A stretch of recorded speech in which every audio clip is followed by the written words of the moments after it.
Live from the campus of Penn State University, this is PSN News. It's Monday, October 9th. We've all you need to know about upcoming on-campus renovations and funding increase in local parks. We also have the latest updates on a legal battle in Las Vegas, along with entertainment, sports, and weather. Stay tuned.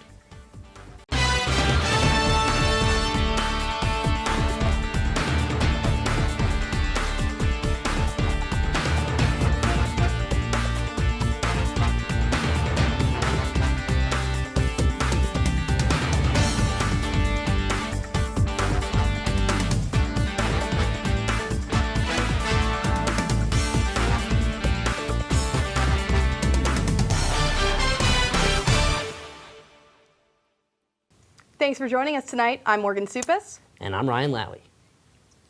Penn State's Nursing Sciences building is getting an upgrade. The university announced its plans to build a one-level, 3,600 square foot addition along the East College Avenue side. The new add-on will face the Hub Robinson Center and include a large classroom that can be divided into multiple spaces. The entire outside of the building will also be modernized to make it more energy efficient. Penn State University officials are working closely with the Borough of State College to continue moving forward with the College of Engineering renovations. A preliminary land grant approval from the State College Borough Zoning Board is required to approve the expansion and renovation of the 93-year-old Sackett building. The university's plans also include the demolition of the Hammond building, the nearby Kunkel Lounge, and engineering units A, B, and C. 5 Centre County recreation and conservation projects are getting a financial boost. The Community Conservation Partnerships Program awarded the parks over $1 million for various upgrades. The money will go towards the renovations of Cecil Urban Park, the Musser Gap Greenway Recreational Trail, and Spring Creek Park. Money was also awarded to the Clearwater Conservancy for critical habitat protection and the Centered Outdoors program. The Ferguson Township Board of Supervisors unanimously approved the construction of another Rudders location in Centre County. M&G Realty says they plan for the store to be along the Blue Course Drive and West College Avenue intersection. The presented subdivision plan outlines the transformation of a 9-acre lot into a commercial lot for a Rudders gas station and convenience store, and an area for stormwater management. No exact date for the store's opening has been provided. And with that, temperatures have dropped this week. Can we expect them to get even lower? Michael Witowitz with Campus Weather Service has the latest details. Let's take a look.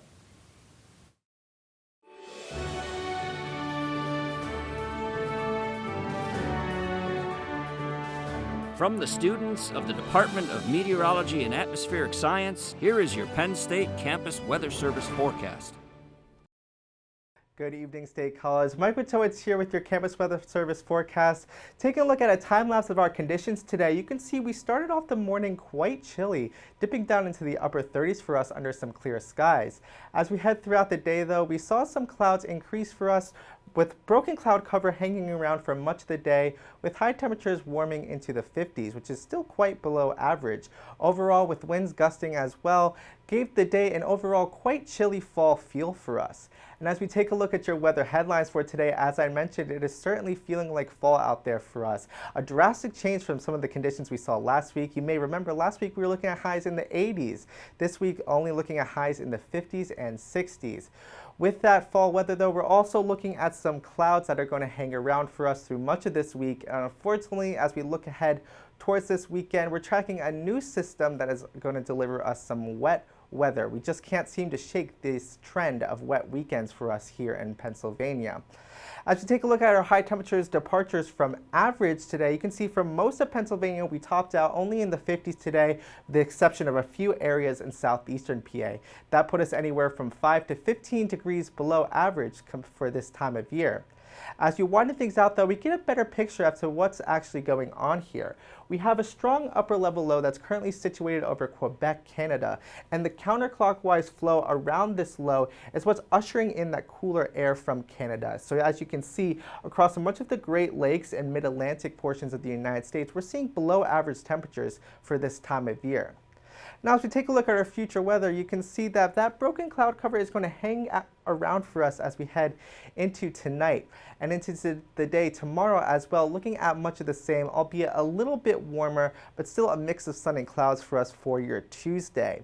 As we head into Tuesday night, the clouds should hang on for us once again. However, as we look ahead to the day on Wednesday, we're watching this high pressure system that's located to the southeast of us that could creep just far north of us to hold back some of the clouds for us for the day on Wednesday. I think personally that Wednesday is really the pick of the week if you want to get outside and enjoy some outdoor activities.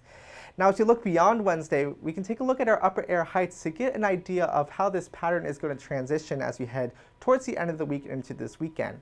Here's the upper level low that I mentioned, and that's going to begin to weaken and kind of slide off to the north and east of our area. But however, as we head towards the end of the week, by Friday, we're going to be tracking this new system across the Central Plains that is going to be pushing east throughout the weekend. By Saturday, this low pressure will move into our region of Pennsylvania and will eventually develop a coastal low off the shores of New Jersey and the Delmarva Peninsula. We can see that on our Euro model looking at our future weather right now. Here's our system on Friday moving in from the west, and you can see that it will slide just south of the region on Saturday, delivering us some quite significant wet weather, unfortunately, for the UMass Penn State game this Saturday. And as we head into Saturday night and on the day on Sunday, this energy from the system is going to redevelop a coastal low for us, and it's going to increase our winds and keep things quite unsettled as we head Sunday into Monday as well. And if you're a fan of this fall weather, however, I have some good news for you. Looking at our 6 to 10 day temperature outlook, we're seeing a high probability of some below average temperatures hanging on for us here in the eastern portions of the United States as we head towards the end of the week into next week. So certainly going to continue to feel like fall for us as we head throughout the extended period. Taking a look at our forecast though, for tonight, we're going to be quite chilly once again, dipping to a low of 40 degrees under some mostly cloudy skies. And for the day tomorrow, looking at those clouds hanging around for us, warming up a bit more than we did today to a high of 59 degrees. Those winds will still be a little bit gusty for us though out of the west at 10 to 15 miles per hour. And as we take a look at your 7-day forecast, you can see that beyond Tuesday, by Wednesday, looking at some more breaks in the cloud cover with temperatures warming up a bit well, making a return to the 60s. We're going to see those clouds move in for us again on Thursday, and by Friday into Saturday, that's when the wet weather is going to move in for us. And it's really going to hang around as we head Saturday and Sunday into Monday. Temperatures are going to be cooling off for us as well, dipping back into the 50s. So definitely looking like quite an unsettled weekend. Not a great weekend to get outside, unfortunately. Well, that does it for your Penn State Campus Weather Service forecast. My name is Michael Witowitz. Have a great night.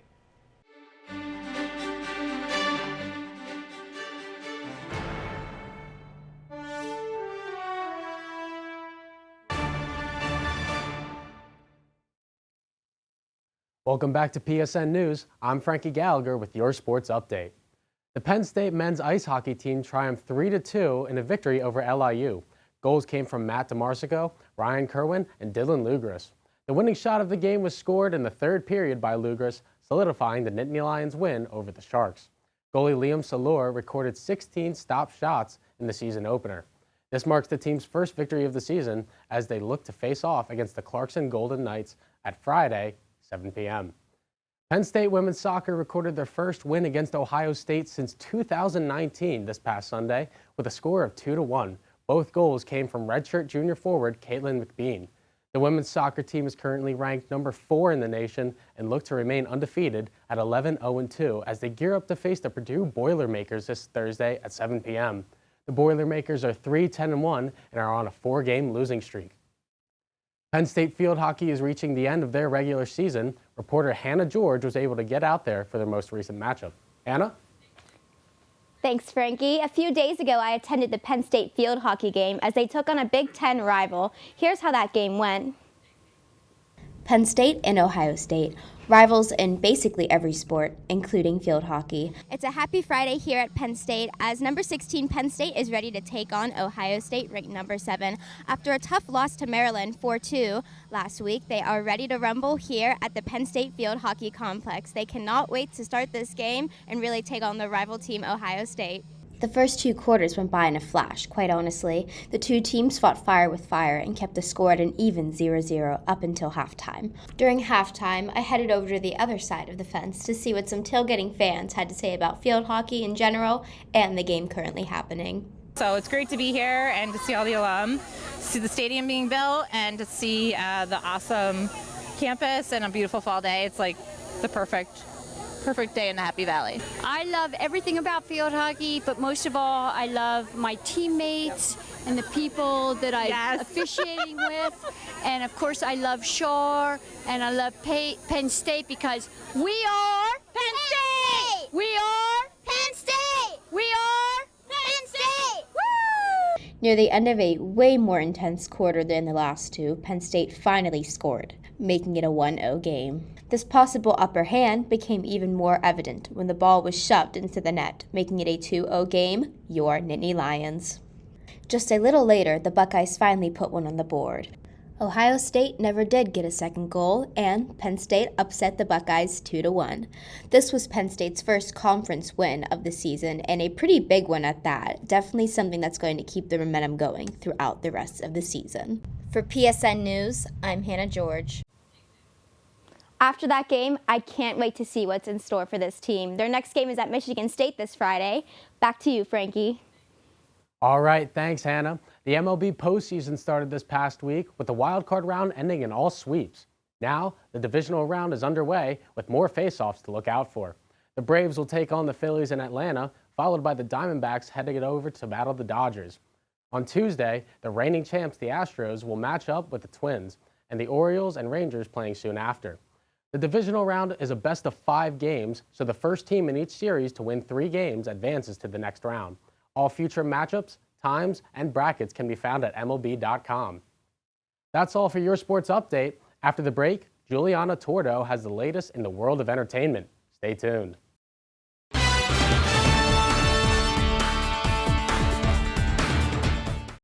Welcome back to PSN News. I'm Juliana Tordo with your entertainment update. A new restaurant is hitting downtown State College, but this franchise is owned by a familiar face. Shaquille O'Neal's restaurant Big Chicken will be serving a variety of unique chicken-based sandwiches along with classic sides, milkshakes, and desserts. The franchise was founded in 2018 in Las Vegas, Nevada, and this will be O'Neal's second Pennsylvania location. There is no current opening timeline or location for the State College store. The State Theater is kicking off October with a variety of horror movies being screened throughout the month. Some of the movies include Coraline on the 14th, Creepshow on the 21st, Hocus Pocus on the 22nd, and of course, Friday the 13th on Friday the 13th. Tickets are $10 for adults and $7 for students. Tickets can be purchased on their website at thestatetheater.org or at the in-person box office located on College Avenue. This Friday the 13th has another movie hitting theaters, Taylor Swift's The Eras Tour. AMC said in a statement that the global advance ticket sales have already surpassed $100 million, and the box office analyst projected that the film can bring in an additional $100 million on its opening weekend alone. It is now their most anticipated movie on AMC's fall theatrical release calendar. It now surpasses Justin Bieber's Never Say Never concert film and is only behind Michael Jackson's This Is It concert film in the highest-grossing concert movies race. The world's premiere event will be held October 11th in Los Angeles. That's all for your entertainment update. Coming up next, interview anchor Courtney Green will be speaking with Cole Koeffler, an equipment manager for Penn State football. Stay tuned.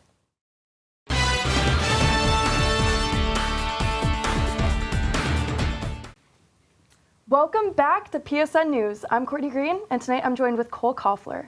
Cole's from Huntington Beach, California, and is one of our senior equipment managers for the Penn State football team. He's held this position for a few years now, and I'm really excited to have the chance to give him and the equipment staff some recognition on air. Thank you so much for coming on, Cole. How are you? I'm doing great. How are you? Thanks for having me on. I'm good. Yeah, no, thanks for coming out. Okay, so I know you're from California. Why'd you choose Penn State on the East Coast? All right, so growing up in Southern California, the Rose Bowl is right in my backyard, especially in Orange County.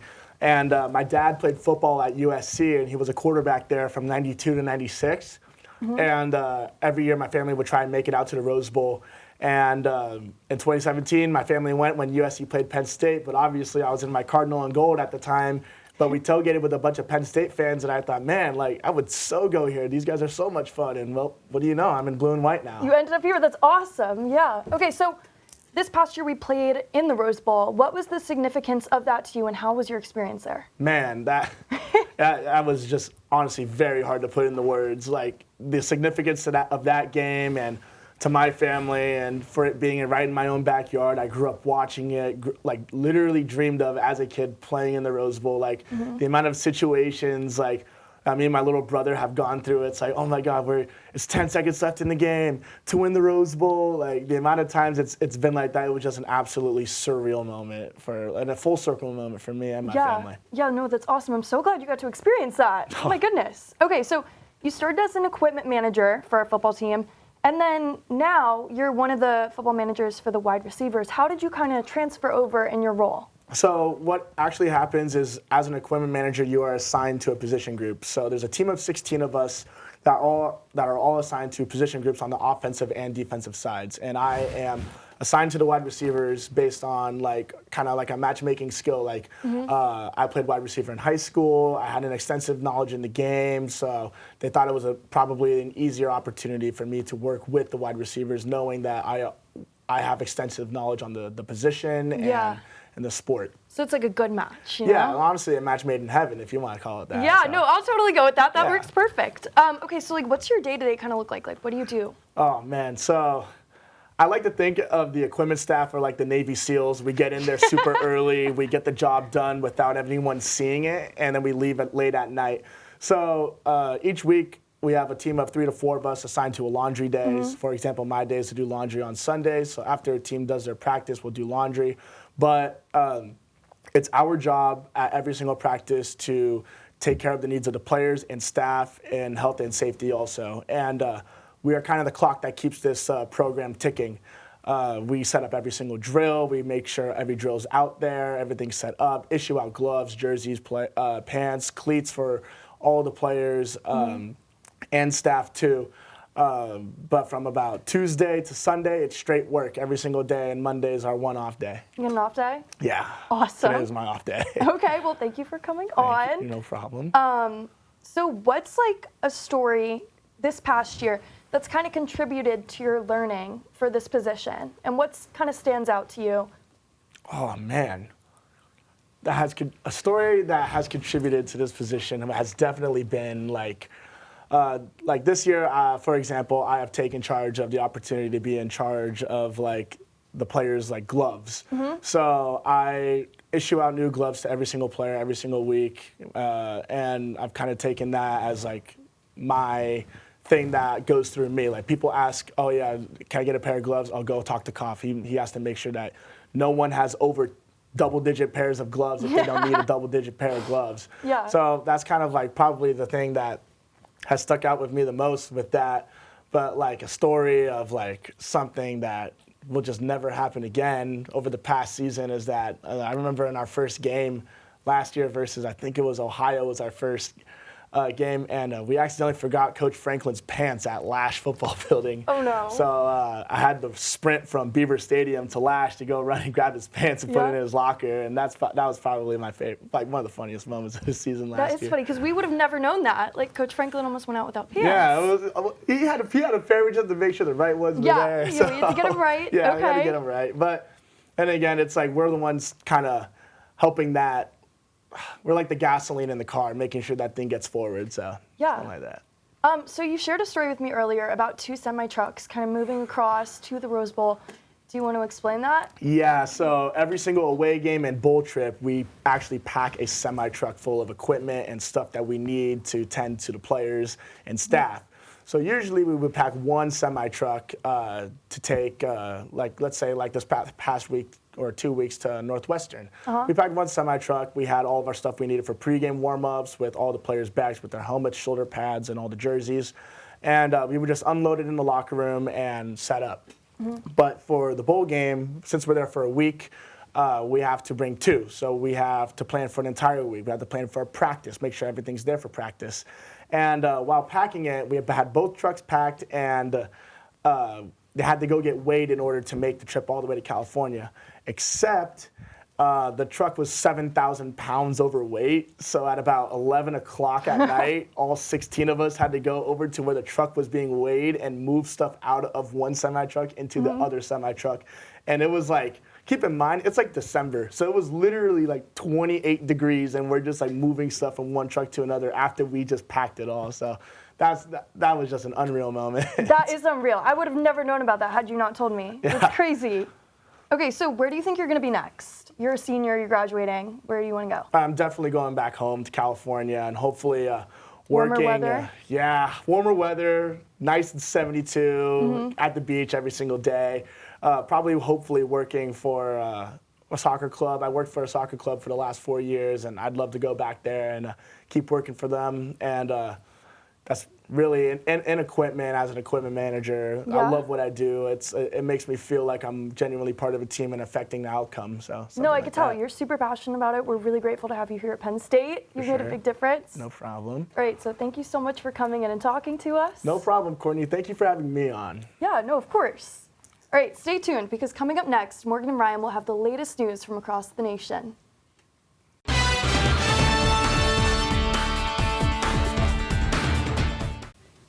The state of Oregon is seeking over $27 million in damages over a dam repair they say killed more than 500,000 Pacific lamprey fish.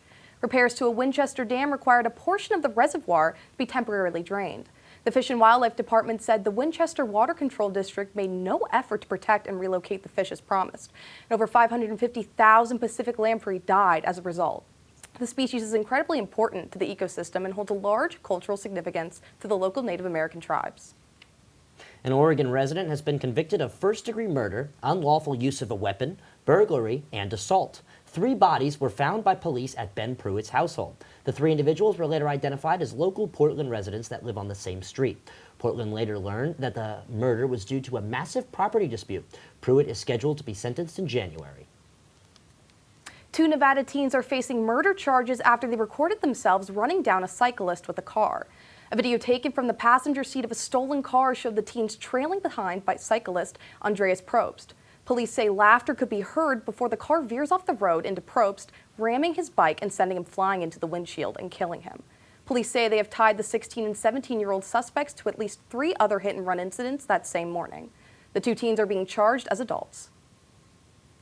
The Nevada Supreme Court unanimously voted to disallow the Las Vegas Metropolitan Police from searching a now-deceased reporter's findings. The court decided that any journalist property, even if deceased, is protected by the privacy of Nevada's Shield Law. Both the Las Vegas Metro Police and the Clark County District Attorney's Office argued a petition of certiorari. They said they believed a local journalist's findings may crack open the murder case of a former Clark County official on trial, Robert Tellis. This is a big step for his defense, as Tellis plans to plead not guilty in Clark County Court later this month.